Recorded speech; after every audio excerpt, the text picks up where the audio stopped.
नमस्कार दोस्तों, आपका स्वागत है एग्जाम क्रैक SS1 में।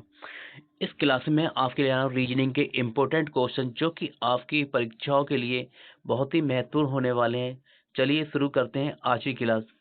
आज का क्वेश्चन नंबर पहला, इस क्वेश्चन पे कह रहा है कि आपसे 6:25 PM पर घंटे और मिनट की सुई की बीच न्यून कोण क्या होगा। यानी कि आपको बताना है कि 6:25 पर घंटे और मिनट की सुइयों के बीच न्यून कोण क्या होगा, ये आपको बताना है। देखिए, इस कोण को निकालने का एक सूत्र होता है,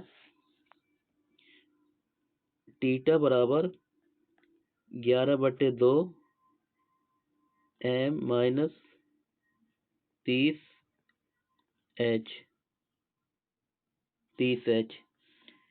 ये तो हमारा जो H हो गया, ये हो गया आवर यानी कि घंटा, और जो M हो गया ये हो गया हमारा मिनट। देखिए, आवर इसमें क्या है, 6 आवर हो गया, जो 25 है ये मिनट है। आप ये वैल्यू सूत्र में रख दीजिए, आपका आंसर निकल के आ जाएगा। तो आप देखिए 11/2 गुणे 25 माइनस 30 इंटू 6। अब 11 और 25 से गुणा करेंगे तो ये आएगा आपका 275। 275/2 माइनस और 30 की और 6 की गुणा करेंगे तो ये हो जाएगा 180। 180।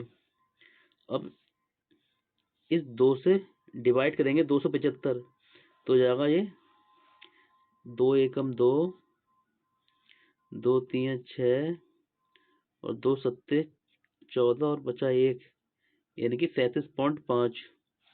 37.5 माइनस 180, यानी कि 37.5 में से 180 को हम घटा दीजिए। इस 37.5 में से 180 घटाएंगे आप, तो यह हो जाएगा हमारा, ये आएगा माइनस का 42.5 आएगा। अब आप कहेंगे जो हमारा आंसर आया है 42.5, अब आप कहेंगे सर ये तो माइनस में आया, लेकिन आप याद रखना कभी भी माइनस में आए आप, वो माइनस में नहीं होता है, ठीक है। आप डायरेक्ट जो आपको आए उसे माइनस को हटा के आप आंसर कर दीजिए। ऑप्शन नंबर सी हमारा आंसर हो गया 42.5, ये हमारा आंसर हो गया। हम कभी भी माइनस में नहीं फंसते हैं। चलते हैं अगले क्वेश्चन पर। जब भी मैं आपको इस तरह का जब आपको पढ़ाऊंगा, करंट पढ़ाऊंगा, तो आपको ये बताएंगे क्योंकि माइनस में हम क्यों नहीं लिखते हैं, तो आपको बताऊंगा क्योंकि इसमें बताने में आपको समझाऊंगा, आपको टाइम लगेगा। चलते हैं अगले क्वेश्चन पर। यह कह रहा है 5 फरवरी 2018 को सोमवार था, तो नीचे दिए गए वर्षों में से किस वर्ष 5 फरवरी को पुनः सोमवार होगा। यानी कि आपसे पूछ रहा है पुनः सोमवार कब होगा, यानी कि 2025 में होगा या 2021 में होगा, 2023 में होगा या फिर 2024 में, ये हो आपको बताना है। देखिए, आपको आपको पता होगा, एक नॉर्मल 2018 क्या है, नॉर्मल ईयर। नॉर्मल ईयर में हमारे क्या होते हैं, एक विषम दिन होता है, और जो लीफ ईयर होता है उसमें 2 विषम दिन होते हैं। यानी कि नॉर्मल ईयर में आपका एक विषम दिन होता है और लीप ईयर में आपके 2 विषम दिन होते हैं, ये आपको याद रखना है। अब देखिए, अब 18 के बाद में क्या आएगा, आपका 19 आएगी।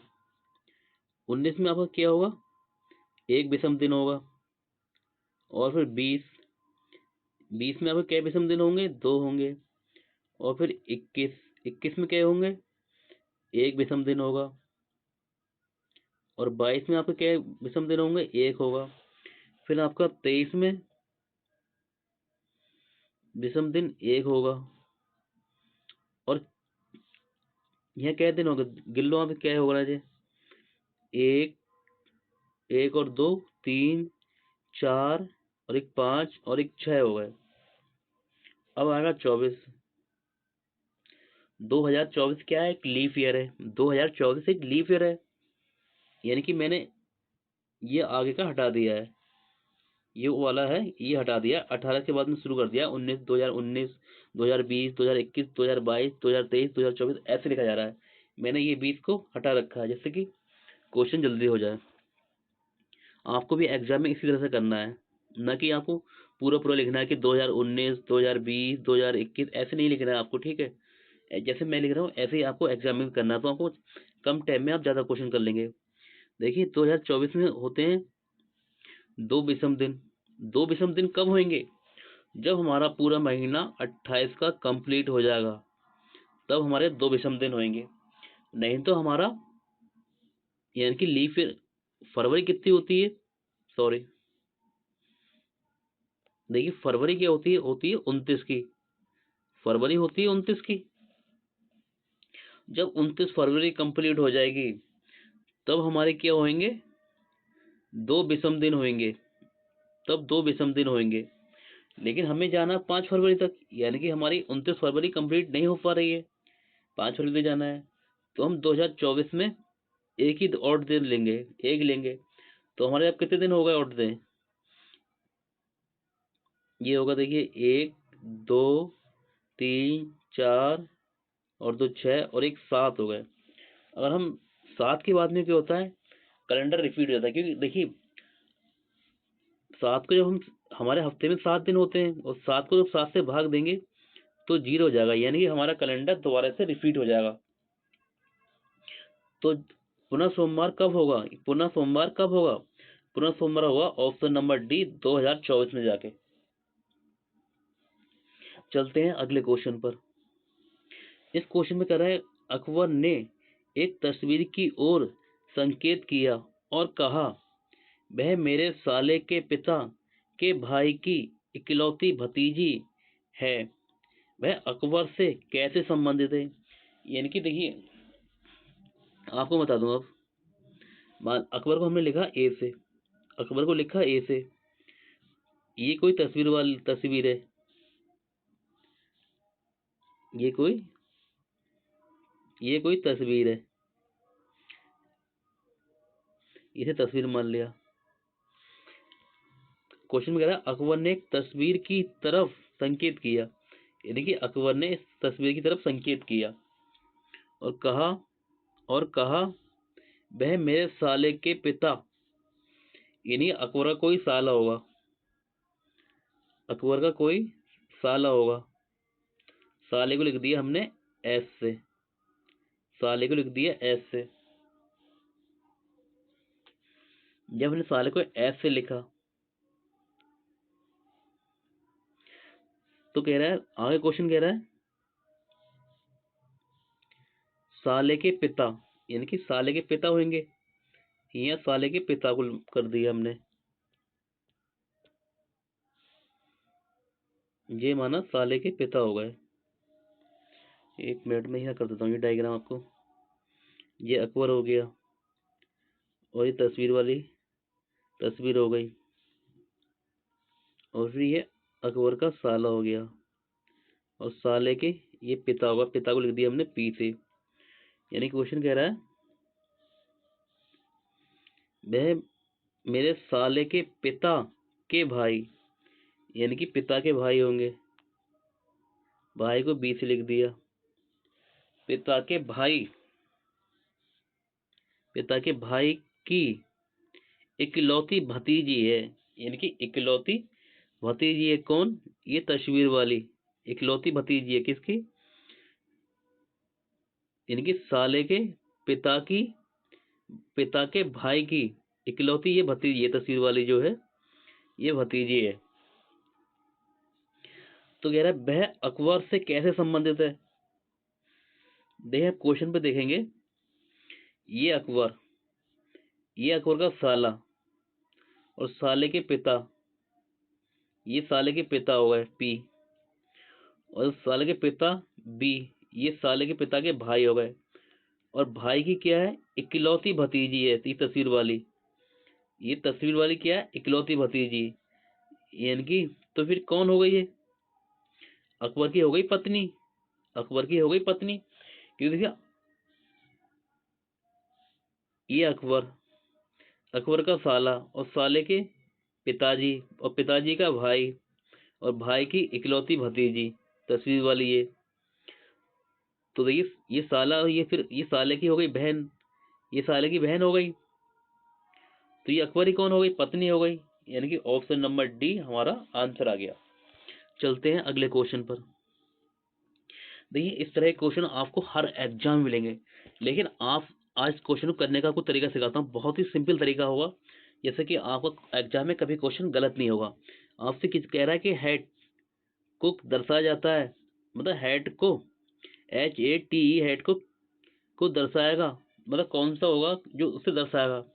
देखिए अगर आप ध्यान से देखें, मैं आपको ऑप्शन से करना सिखाऊंगा इस क्वेश्चन को। ये लिखा हुआ है RU, सेम को ये लिखा जाता है, ठीक है, ये क्वेश्चन कह रहा है। तो आप और आपको क्या निकालना है, आपको इसके लिए निकालना है, इसे क्या कहा जाता है। तो आप देखिए, लेकिन ये हेड इस ऑप्शन में कहीं नहीं है, तो यहाँ री दिए गया है, री दिए गए, तो आप री को काट दीजिए क्योंकि आपके काम की नहीं है।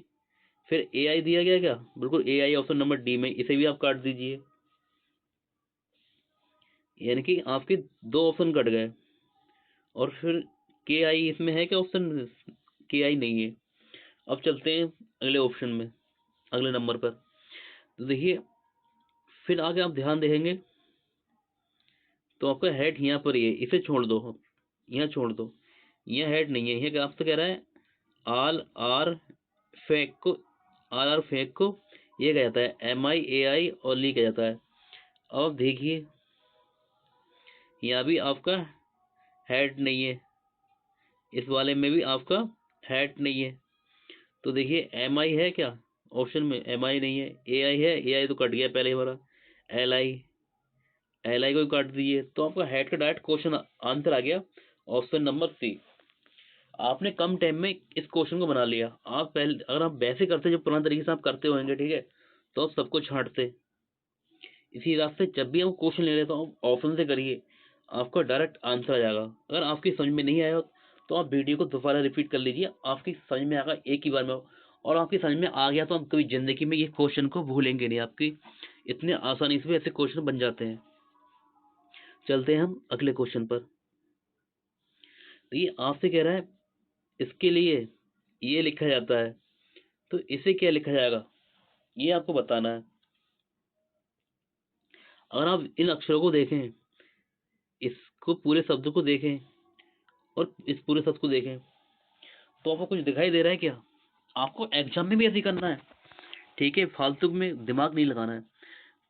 इन अक्षरों में और इन अक्षरों में यानी कुछ चेंज नहीं हो रहा है, कोई भी नया अक्षर नहीं बनना है, सेम यही अक्षर रिपीट हो रहा है। जो अक्षर ये है सेम यही अक्षर रिपीट हो रहे हैं।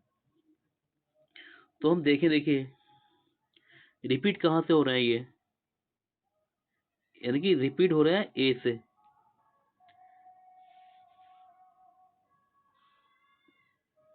ये ए से रिपीट हुआ, देखिए ए से रिपीट हुआ, ए जे जे, बाई बाई, के और एस हो गया।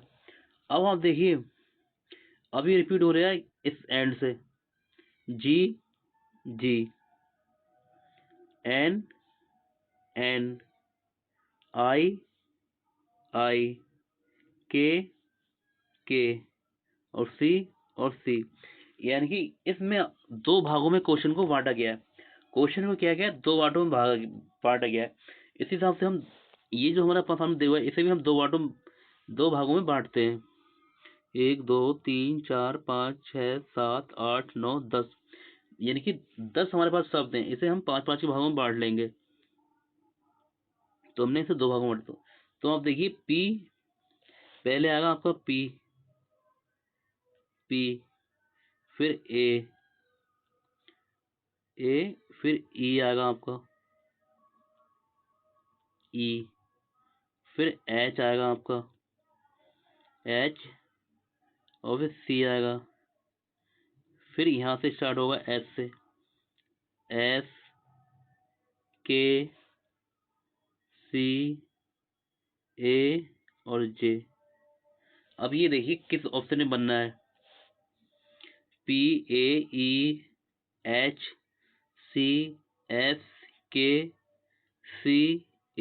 यानी कि ऑप्शन नंबर ए में बनना है। ये ऑप्शन नंबर ए हमारा आंसर हो गया।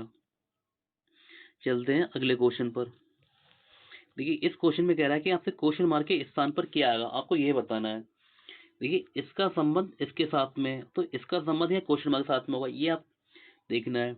यह 27 से क्या हुआ, 16 बन गया, तो 125 से क्या बना होगा, यानी कि 27 क्या है हमारा बड़े नंबर है और 16 क्या है छोटे नंबर, तो 125 से हमारा बड़ा नंबर, तो हमारा छोटे नंबर ही बनेंगे ना, ऐसा होगा क्वेश्चन में। अगर आप ध्यान से देखें क्वेश्चन पर, तो ये क्या बनने है 27, ये होता है 3 का क्यूब, 3 का क्यूब। फिर आगे देखिए ये देखिए बनने है, ये होता है 4 का स्क्वायर, 4 का स्क्वायर। देखिए 3 का क्यूब 27, 4 का स्क्वायर 16, यानी कि 3 के बाद 4 आया, पहले क्यूब हुआ फिर स्क्वायर हुआ। अब देख लेते हैं ये क्या होता है 125, 125 होता है आपका 5 का स्क्वायर, 5 का स्क्वायर। जैसे यहाँ 3 के बाद 4 आया, 3 के बाद 4 आया, अब यहाँ फिर हम 6, सॉरी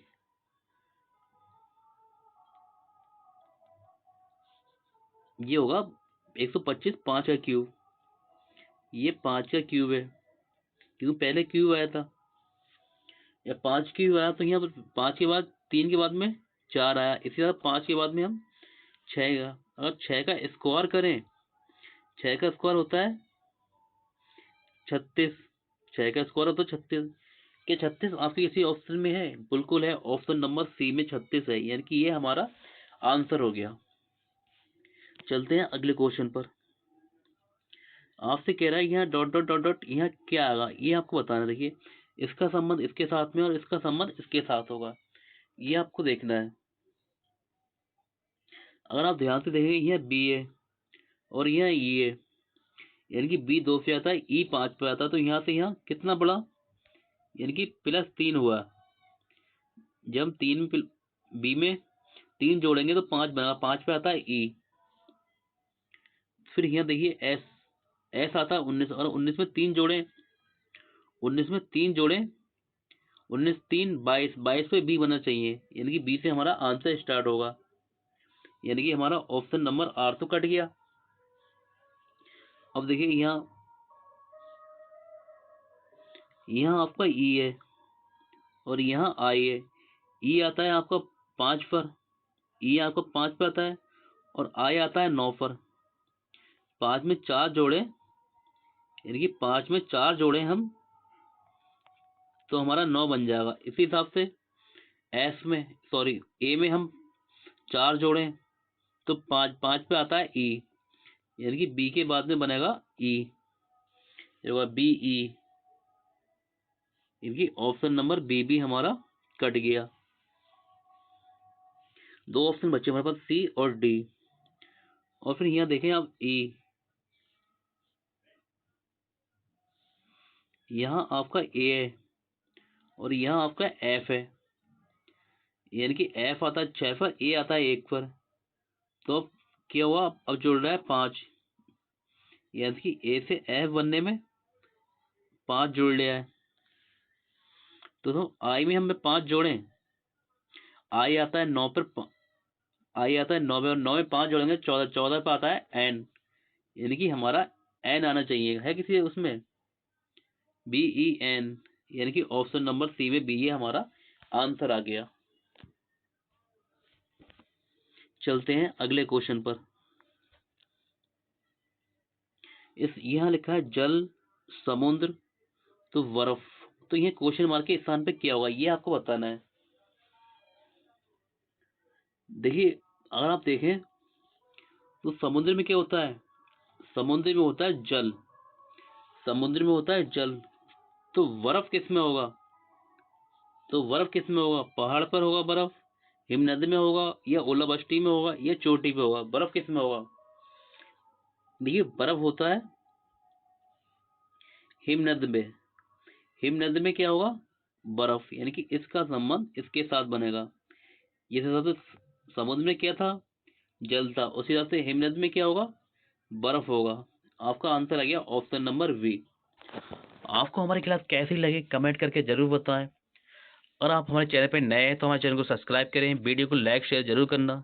मिलते हैं आपसे अगली वीडियो में, तब तक के लिए नमस्कार।